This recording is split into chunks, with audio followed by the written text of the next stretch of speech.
So we've all wrinkled spinnings, but how do you make it look intentional? So we've all wrinkled spinnings, probably on accident when we're learning or trying out a new material or size or something like that. But occasionally within my work, I like to use it as an element within the pieces. And I think that the trick is to convey to your audience that those wrinkles in the piece are intentional.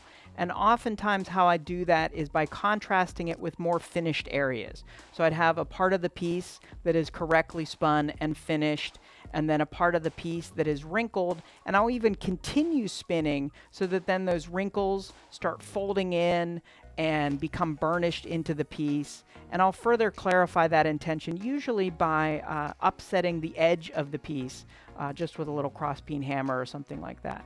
So I think when you go beyond the initial wrinkling, instead of just throwing that piece out, you can push it further and make it an element within your finished work. So this is one that I did in aluminum that's part of the Vessels and Wearable series. This is another piece in copper that contrasts the correctly spun part of the vessel along with the upper kind of lip that folds over and starts wrinkling. And I think if you start looking at those folds and wrinkles, they become very, very much like fabric and a beautiful kind of addition to the piece that's in contrast to the more kind of uniform spun component of it. So these are just two examples where I've done that, and there's lots of other ways to do that. Sometimes people want to use the wrinkles because they're somewhat radially spaced around the piece, but they're never always even. There will always be sort of offset because of the forces at work within the piece. So you can't rely on them being evenly spaced. You could go in and alter the blank so that it would fold, or you could take it off the lathe and kind of wrinkle it and put it back on the lathe and further burnish it.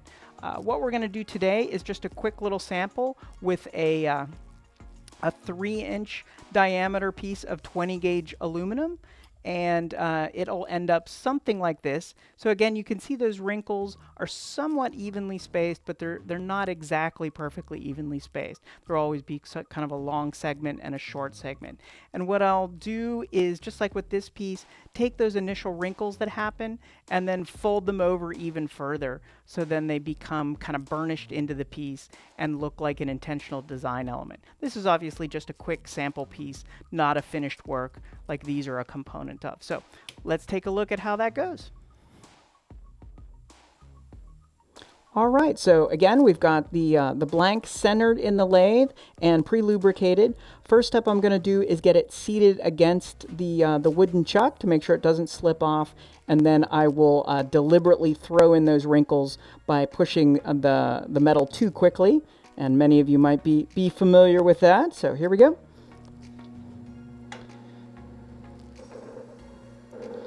So I do want it to stay on the lathe while I'm spinning.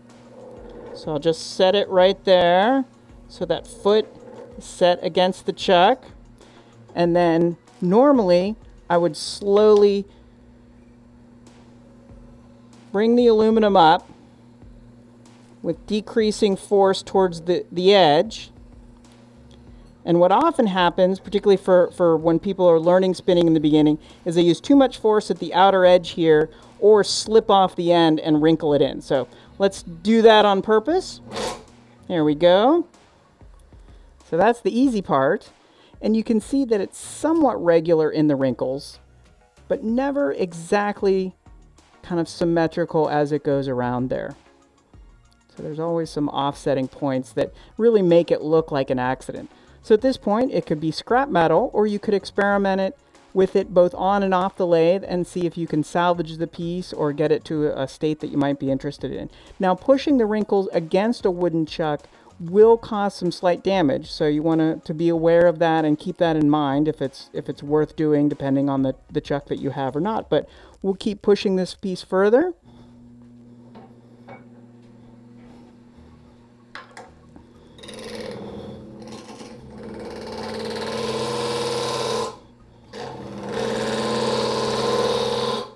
We'll just stop to take a look at see how it's progressing. And so what'll happen is those wrinkles will start closing in and folding over on each other.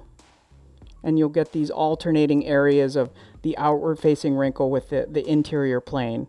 And then you could again stop at this point and further manipulate it with hammers or pliers or by hand. Or what I'm going to do just for this demonstration is further burnish it down, and you'll see how these folds will start laying up against the interior parts of those wrinkles.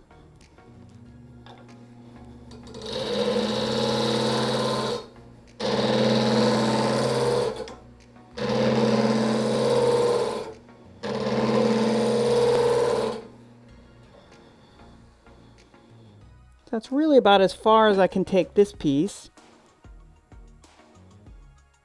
But you can see, at least I feel like the burnishing that happens from the spinning tool and really closing those wrinkles down really clarify the intention of that piece. And it's not just like, oh, it wrinkled and I don't know what to do with it now. But you're trying to emphasize the beauty of the variances of the metal to your audience. So there's certainly, this is just a quick demo piece, but I think it has potential for larger works or components within larger works as well.